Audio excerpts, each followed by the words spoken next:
ஹாய்க்கா, first of all thanks for joining. உங்களை பார்த்தோன்னே ஒரு ஐடியா வந்திருக்கும், நம்ம என்ன மாதிரி டாபிக்ஸ் வந்து ஃபஸ்ட்டு டிஸ்கஸ் பண்ண போகிறோம். பிஃபோர் தட் ஆடியன்ஸ்க்கு உங்களை பற்றி நிறைய தெரிஞ்சுக்கணும் அப்படின்னு நினைக்கிறோம். நவீனா தேவினா யார்?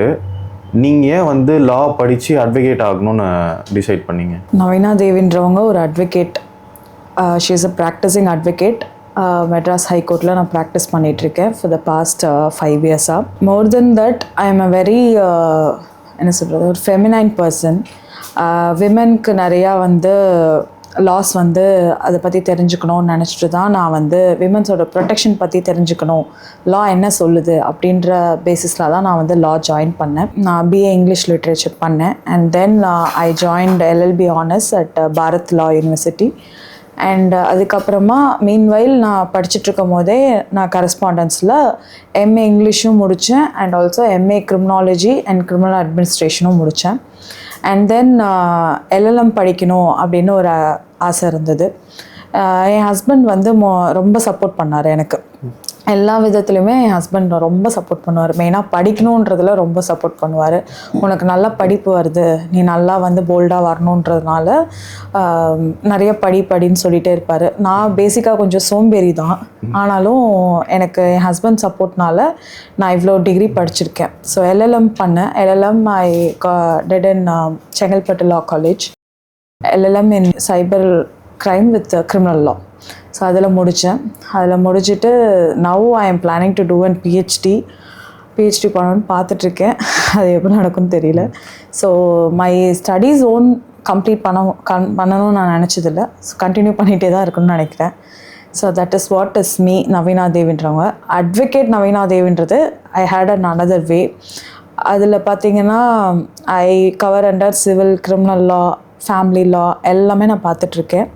And also mainly I love to appear before criminal லாவில் மெயினாக விமென்க்கு அகேன்ஸ்டான கேசஸ் எல்லாம் வந்து அப்பியர் ஆனாலும் ரொம்ப இன்ட்ரெஸ்ட்டாக அதில் நான் வந்து ஈகராக ப்ராக்டிஸ் பண்ணிகிட்ருக்கேன். நிறைய பேருக்கு வந்து ஒரு அட்வொகேட் கிட்ட பேசணுன்னே வந்து ஒரு தயக்கம், ஒரு பயம் இருக்கும். அட்வொகேட்டுனாலே அவங்க வந்து போலீஸ்கிட்ட பேசுவாங்க, கோர்ட்டில் பேசுவாங்க. கோர்ட்டுன்னு சொன்னாலே, அட்வொகேட்டுன்றதோட கோர்ட்டுன்னு சொன்னாலே ஒரு பயம் இருக்கும் எல்லாருக்குமே. போலீஸ் கேஸுன்னு போகாத அப்படின்ற மாதிரி ஒரு பயம் இருக்கும்.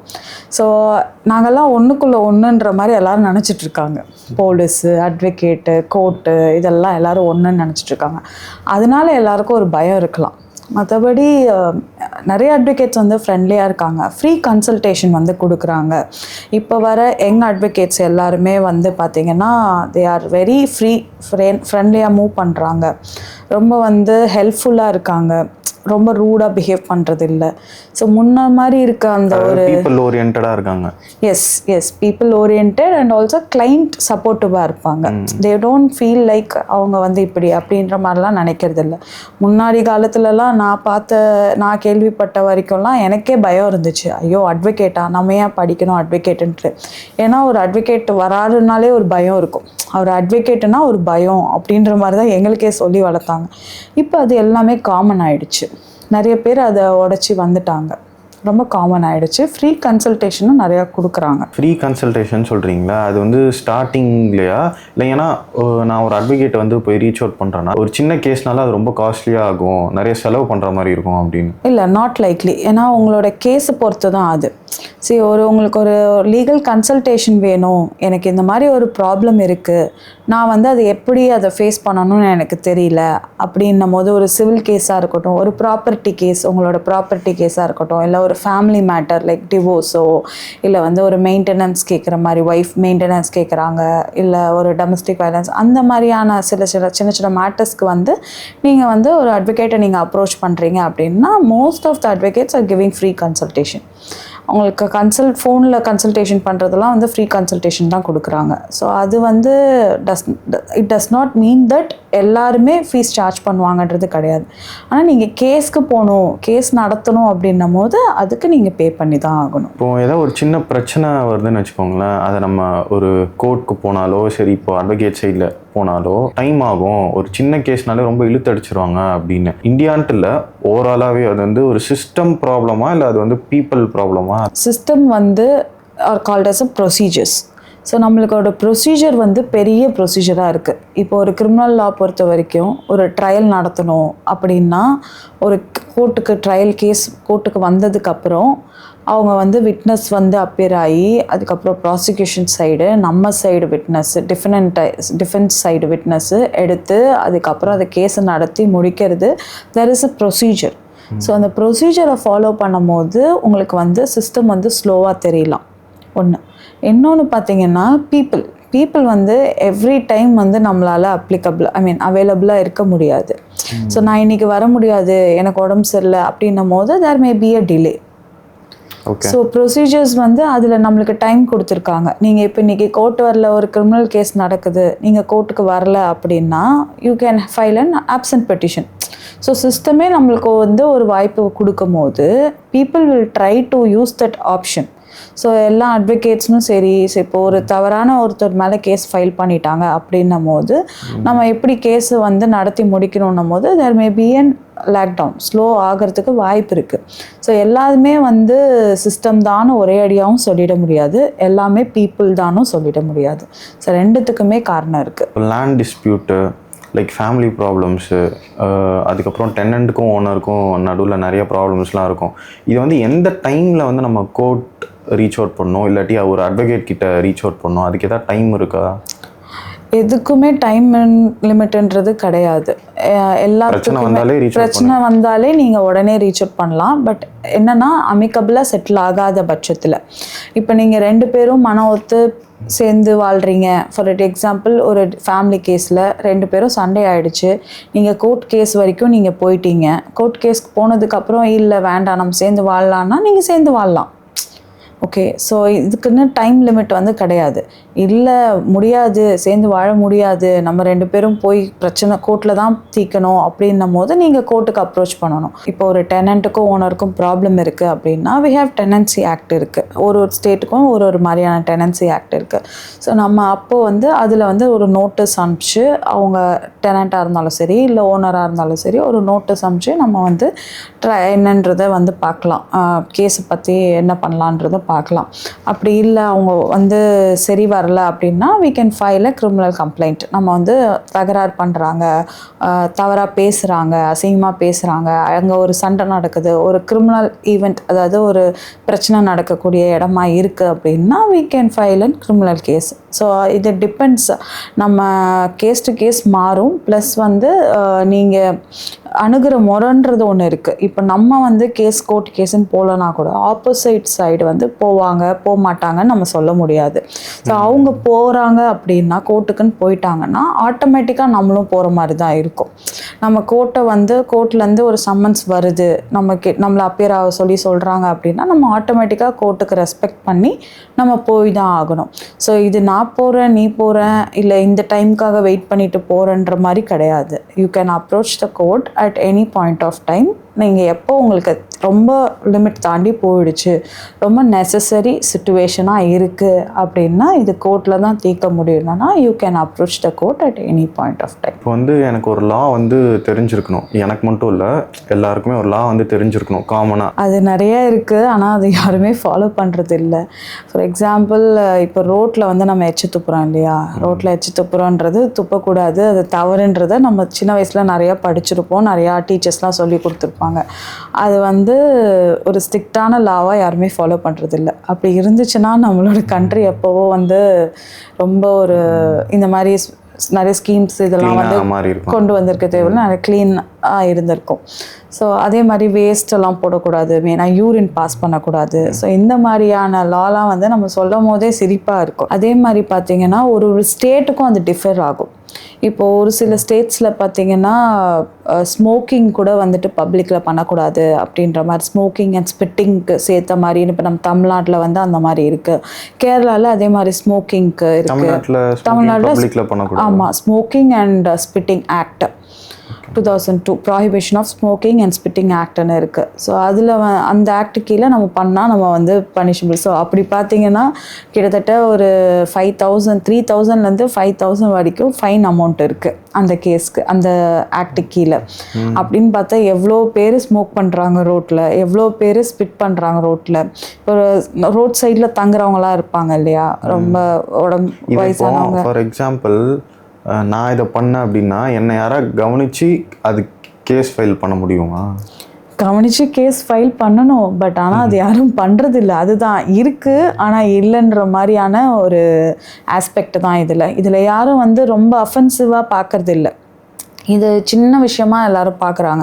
ரோட்டில் எனக்கு வந்து ஒரு அவசரத்துக்கு அது எப்படி டிஃபென்ஸ் பார்க்குறாங்கன்னா, எனக்கு அவசரத்துக்கு வாந்தி வர மாதிரி இருக்குது, எனக்கு அவசரத்துக்கு வாமிட் எடுக்கணும் போல் இருக்குது, நான் ரோட்டில் போயிட்டுருக்கேன், அப்போ என்ன பண்ணுறது, நான் வாமிட் எடுக்கணும், நான் எச்சு துப்பணும் அப்படின்ற மாதிரி நினைக்கிறாங்க. ஸ்மோக்கிங்கை வேணால் கண்ட்ரோல் பண்ணலாம், ஸ்மோக்கிங்க்குன்னு ஸ்மோக்கிங் ஏரியா அந்த மாதிரிலாம் வந்து கொடுத்துருக்காங்க. பட் ஆனால் அது யாரும் மோஸ்ட்டாக ஃபாலோ பண்ணுறது இல்லை. ஸ்ட்ரிக்டாக அதை பார்க்க வேண்டிய விஷயம், அதை கொஞ்சம் லீனியன்ட், கொஞ்சம் இல்லை ரொம்பவே லீனியன்ட்டாக விட்டுட்டாங்க. அதுதான் அந்த லாஸ் வந்துட்டு இருக்கு, ஆனால் இல்லைன்ற மாதிரியான ஒரு தெரிய வேண்டிய ஒரு. ஆமாம், எல்லாருக்கும் தெரியும் இது தப்புன்றது தெரியும், ஆனால் சட்டம் இருக்கான்றது யாருக்கும் தெரியாது. அதுக்கு ஸ்ட்ரிக்டான லாஸ் இருக்குது, அதுக்கு ஃபைனும் இருக்குது. ஒரு லாயருக்கும் ஒரு அட்வொகேட்டுக்கும் வந்து என்ன வித்தியாசம்?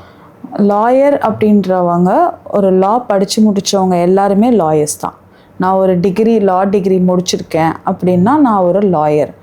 ஆனால் அட்வொகேட் கோர்ட்டில் வந்து ப்ராக்டிஸ் பண்ணுறவங்க, அட்வொகேசியை ப்ராக்டிஸ் பண்ணுறவங்க தான் வந்து அட்வொகேட். நான் இப்போ கோர்ட்டில் போகிறேன், ஒருத்தருக்காக, என் கிளைண்ட்டுக்காக நான் போயிட்டு வி கால் இட் அஸ் வக்காலத்துனா நான் வக்காலத்து வாங்காத அப்படின்லாம் சொல்லுவோம் இல்லையா, அவனுக்காக வக்காலத்து வாங்கிட்டு வராத அப்படிலாம் சொல்லுவாங்க இல்லையா. ஸோ அதுதான் நம்ம இன்னொருத்தருக்காக நம்ம போய் நம்ம கோர்ட்டில் வந்து சட்ட ரீதியாக பேசுகிற ஒரு பர்சன் தான் வந்து கால்ட் அஸ் அட்வொகேட். லாயருன்றவங்க ஜென்ரலாக நான் இப்போ என்ன பண்ணிகிட்ருக்கேன் அப்படின்னா, நான் லா பற்றி சொல்லிகிட்ருக்கேன். So I am an lawyer as well as an அட்வொகேட்டுன்ற மாதிரி சொல்லுவாங்க. லா தெரிஞ்சவங்க எல்லாருமே லாயர்ஸ். அட்வொகேட்னா கோர்ட்டில் லா தெரிஞ்சு போய் கோர்ட்டில் பேசி நம்ம இன்னொருத்தவங்களுக்காக வாதாடுறவங்க அட்வொகேட். ஸோ இப்போ மேரிடான கப்புள்ஸ் வந்து ஒரு சின்ன சண்டை வந்தாலே நம்ம எடுத்தோன்னே டிவோர்ஸ் அப்படின்ற மாதிரி சொல்கிறாங்கல்ல. ஸோ இப்போ அவங்க வாயால் ஈஸியாக சொல்கிற மாதிரி அவங்க கோர்ட்டில் போயிட்டு ஈஸியாக டிவோர்ஸ் வாங்க முடியுமா? அந்த ப்ராசஸ் தான் ஆக்சுவலாக என்ன? No, getting a divorce is not easy. ஒரு கேஸுமே ஒரு விதமாக ஹேண்டில் பண்ணுவாங்க court. 1 year within a marriage ஆகி 1 yearக்குள்ளே நீங்கள் வந்து நார்மல் கண்டெஸ்டட் டிவோர்ஸ் வந்து பண்ண முடியாது. அதாவது ஒரு ஸ்பௌஸ் வந்து வாழ விருப்பம் இல்லைன்னு சொல்லுவாங்க, இன்னொருத்தவங்க வாழணும் அப்படின்னு சொல்லுவாங்க. ஸோ அப்படி இருக்கவங்க within a span of 1 year வந்து அவங்களால டிவோர்ஸ் வந்து ஃபைல் பண்ண முடியாது. Or else they can file and mutual divorce வந்து ஃபைல் பண்ணலாம். மியூச்சுவல் டிவோர்ஸ் அப்படின்னா 2 பேரும் மன ஒத்து பிரியறது.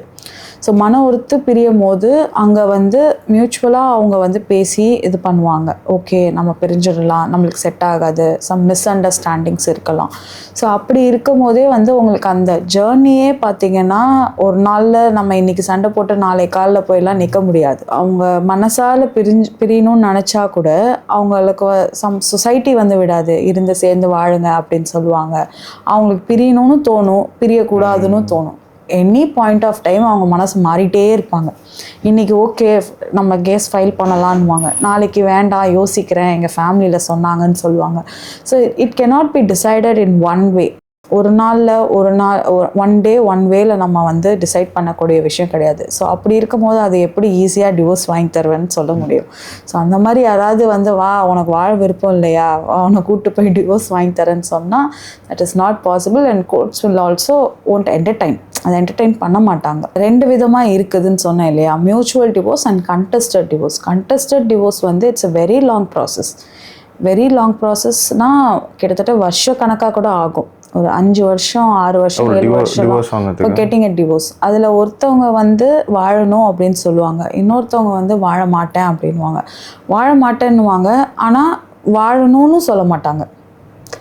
You get my point? அந்த அண்டர்ஸ்டாண்டிங் எப்படின்னா, நான் வாழ மாட்டேன் வேணும்னு சொல்லுவாங்க, ஒருத்தர் வேணாம் டிவோர்ஸ் வேணும்னு கூட சொல்ல மாட்டாங்க, வேணும்னு கூட சொல்ல மாட்டாங்க. ஹஸ்பண்ட் வந்து விருப்பம் இல்லைன்னு சொல்லிட்டு கேஸ் போடுறாருன்னா ஒய்ஃப் வந்து அவர் போட்ட கேஸை வந்து எனக்கு டிவோர்ஸ் கொடுக்காதீங்க, அவருக்கு டிவோர்ஸ் கொடுக்காதீங்கன்னு தான் கேட்பாங்க. சரிம்மா நீ வாழ்றியா, கூட சேர்ந்து உன் ஹஸ்பண்டோட வாழுங்கன்னா வாழ மாட்டாங்க. அவங்களுக்கு டிவோர்ஸும் கொடுக்க வேணான்னுவாங்க, வாழுனா வாழவும் மாட்டாங்க. ஸோ இந்த மாதிரி கேசஸ்லாம் வந்து இருக்குது. ஸோ அப்படி இருக்கிறதுக்கு தான் வந்து கவுன்சிலிங் கொடுப்பாங்க, சேர்ந்து வாழுங்க அப்படின்ட்டு. நம்ம லா என்ன சொல்லுதுன்னா 2 பேரும் முதல்ல இந்த மாதிரி ஒரு பிரச்சனைக்கு கோர்ட்டும் சரி ஃபஸ்ட்டு ஸ்டெப்பே வந்து கவுன்சிலிங் அனுப்புவாங்க. நீங்கள் கண்டிப்பாக கவுன்சிலிங் போய் அட்டன் பண்ணி அதில் மனசு மாறுறவங்க சேர்ந்து வாழ்வாங்க, இல்லை பிரியணும்னு நினைக்கிறவங்க பிரிஞ்சு தான் போவாங்க. இப்போ ஒரு ஹஸ்பண்ட் அண்ட் ஒய்ஃப் வந்து டிவோர்ஸ் வாங்காமலே செப்பரேட்டடாக ரொம்ப வருஷமாக இருக்காங்க, அது வந்து லீகலாக அதுக்கு என்ன அர்த்தம்? Legally it is called as a judicial separation சொல்லுவாங்க. ஜுடிஷியல் செப்பரேஷன்ன்றது நாங்கள் டிவோர்ஸ் வாங்கலை. இப்போ தான் நான் சொன்னேன் இல்லையா, மேரேஜ் ஆகி 1 இயர்க்குள்ளே நம்ம டிவோர்ஸ் அப்ளை பண்ண முடியாது முடியாதுன்ற பட்சத்தில் என்ன பண்ணுவாங்கன்னா, ஏன் அது முடியாது? 1 இயர் 1 இயர்ன்றது நம்ம லா சொல்கிறபடி டைம் லிமிட். 1 இயர் மேரேஜ் ஆகி நீ வந்து டிவோர்ஸ் அப்ளை பண்ணக்கூடாது, ஒருத்தர் தெரிஞ்சுக்காமலே நீங்கள் டிவோர்ஸ் அப்ளை பண்ணுறீங்க அப்படின்ற மாதிரி within a span of 1 year வந்து நம்ம டிவோர்ஸ் அப்ளை பண்ண முடியாதுன்றது நம்ம லா சொல்லுது. ஸோ அதுக்கு ஒரு ஆப்ஷனாக அப்பயும் என்னால் முடியல, இவங்க கூட வாழவே முடியாது, இவங்க அந்த பொண்ணோடையோ அந்த பையனோட வாழவே முடியாதுன்ற பட்சத்தில் we have a option called judicial separation. So நம்ம வந்து எனக்கு டிவோர்ஸ் வேண்டாம், எனக்கு கோர்ட்டில் வந்து நாங்கள் 2 பேரும் செப்பரேட்டடாக இருக்கிறதுக்கு எனக்கு வந்து கோர்ட் வந்து அனுமதி கொடுங்க அப்படின்னு சொல்லி லீகலாக நம்ம ப்ராசஸ் மூவ் பண்ணி நம்ம வந்து கோர்ட் மூலியமாக கேட்கறது தான் வந்து ஜுடிஷியல் செப்பரேஷன். இப்போ அந்த ஜுடிஷியல் செப்பரேஷனில் செகண்ட் மேரேஜ் பண்ண முடியாது. செகண்ட் மேரேஜ் பண்ண முடியாது. அது எதுக்கு உங்களுக்கு அந்த ஜுடிஷியல் செப்பரேஷன் கொடுக்குறாங்கன்னா, அந்த மீன் வைல் வந்து நீங்கள் இந்த மாதிரி சண்டை சச்சரவு ஆகாமல், வேறு ஏதாவது ஒரு விபரீதம் ஆகாமல், அந்த டைமில் உங்களுக்கு யோசிக்கிறதுக்கு டைமு, அதுக்கப்புறம் இப்போ குழந்தை இருந்துச்சுன்னா அவங்க ப்ரெக்னெண்ட்டாக இருக்காங்க, வித்தின் 1 இயர்க்குள்ளே அவங்க ப்ரெக்னெண்ட்டாக இருக்கும் போது எப்படி அவங்கள டிவோர்ஸ் கேட்டு இது பண்ண முடியாது. ஸோ அந்த ஒரு ஒரு பிரிஞ்சு இருக்கிறதுன்னு வச்சுக்கோங்களேன், ஒரு லாங் டிஸ்டன்ஸ் ரிலேஷன்ஷிப்னு வச்சுக்கோங்களேன், அந்த மாதிரி வந்து அவங்க கன்சிடர் பண்ணி கொடுக்கறது தான் வந்து ஜுடிஷியல் செப்பரேஷன். இப்போ அப்படி தெரியாமல்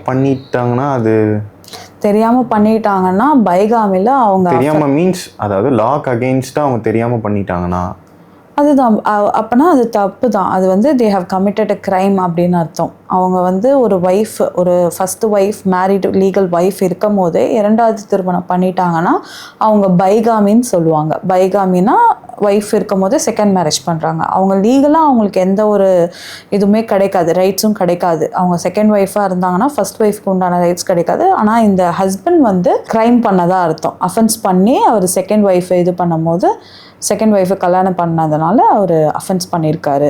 ஸோ அப்படின்னு அர்த்தம். கோர்ட் வந்து டிவோர்ஸ் கொடுத்துட்டாங்க கப்புள்ஸ் கிட்ட. அவங்களுக்கு ஒரு குழந்தை இருக்குன்னா அது அப்பாவுக்கு போகுமா இல்லாட்டி அம்மா சைடு போகணுமா? இதில் நிறைய பேருக்கு இந்த டவுட்ஸ் இருக்குது. இப்போ ஒரு சைல்டு வந்து minimum 5 years up to the age of 5 years இருக்காங்க அப்படின்னா கண்டிப்பாக மதரோட கஸ்டடியில் தான் இருக்கணும்னு கோர்ட் டிசைட் பண்ணுவாங்க. பிகாஸ் 5 இயர்ஸ் வரைக்கும் அந்த குழந்தைக்கு வந்து எந்த ஒரு மெச்சூரிட்டி எதுவுமே தெரியாது, உங்களுக்கு அந்த நினைவே தெரியாது. ஸோ ஆட்டோமேட்டிக்காக வந்து அம்மாவை தான் தேடுவாங்க. என்னதான் அப்பா இருந்தாலும் ஃபேமிலி எல்லோரும் இருந்தாலுமே குழந்தை வந்து அம்மாவை தேடி தான் போகும். ஸோ அதனால் கண்டிப்பாக 5 இயர்ஸ் இருக்க குழந்தை பொண்ணாக இருந்தாலும் பையனாக இருந்தாலும் அம்மா கிட்ட தான் வந்து கோர்ட் வந்து விட சொல்லுவாங்க. And also one more thing is there, child's best interest அப்படின்னு சொல்லிட்டு. இப்போ ஒரு 8 வயசு 9 வயசு குழந்தை ஆனால் அப்பா கூடவே போகிறேன் அப்படின்றாங்கன்னா அப்பா கூட கோர்ட் வந்து அனுப்பிச்சி விடுவாங்க. அதுவும் எப்படி பார்ப்பாங்க அப்படின்னா, பேரண்ட்ஸோட ஃபினான்ஷியல் ஸ்டேட்டஸ் எப்படி இருக்குது, அவங்க ஹெல்த் கண்டிஷன் எப்படி இருக்குது, குழந்தைய நல்லா பார்த்துப்பாங்களா, குழந்தைக்கு ஒரு ப்ரொடெக்ஷன் இருக்கா, ஒரு பாதுகாப்போட அந்த சூழ்நிலை என்விரான்மெண்டல் எப்படி இருக்குது, அந்த குழந்தை வளர்கிற அட்மாஸ்பியர் எப்படி இருக்குது, எந்த ஸ்கூலில் படிக்க வைக்கிறாங்க, என்ன மாதிரி ஃபுட்டு கொடுக்குறாங்க, எல்லாத்தையுமே கன்சிடர் பண்ணி தான் வந்து கோர்ட் வில் டிசைட். அண்ட் பேரண்ட்ஸும் அது ஃபுல் பொறுப்பேற்றுக்கணும். இப்போது சில கேசஸில் அம்மா வந்து என்ன பண்ணுவாங்கன்னா, குழந்தைய நான் டேக் கேர் பண்ணிக்கிறேன் அப்படின்னு சொல்லுவாங்க. சொல்லிவிட்டு அப்பா வந்து குழந்தைக்கு தேவையான செலவு மட்டும் பார்ப்பாரு. செலவு மட்டும் பார்த்துட்டு டிவோர்ஸ் ஆனதுக்கப்புறம் அம்மா வந்து குழந்தைய பார்த்துக்கிட்டே இருப்பாங்க. ஸோ அப்பா வந்து எல்லா செலவுமே குழந்தைக்கு தேவையான எல்லா செலவுமே அவங்க பார்த்துப்பாங்க. ஸோ அது வந்து it's called as an joint custody. குழந்தையும் அம்மாவும் சரி அப்பாவும் சரி சேர்ந்து கஸ்டடியாக பார்க்கறது. இல்லை லீகல் கஸ்டடினா குழந்தையா விருப்பப்பட்டு யார்கிட்ட போதோ அது வந்து லீகல் கஸ்டடின்னு சொல்லுவாங்க. யார் அப்பா அம்மா யாரை சூஸ் பண்ணி குழந்தை போதோ அது லீகல் கஸ்டடி. இல்லை அப்பா அம்மாவே குழந்தைய வந்து நான் பார்த்துக்கிறேன்னு சொல்கிறது. இல்லை எதுவுமே இல்லை, நான் வந்து குழந்தைய வந்து ஒரு ஹாஸ்டலில் சேர்த்து படிக்க வைக்க போகிறோம், 2 பேருமே பார்க்கல அப்படின்னா அது வந்து குழந்தையோட இன்ட்ரெஸ்ட் அண்ட் அவங்களோட குட் இது ஹெல்த் எல்லாத்தையும் கன்சிடர் பண்ணி கோர்ட் வில் டிசைட் என்னன்றதை கோர்ட் டிசைட் பண்ணுவாங்க.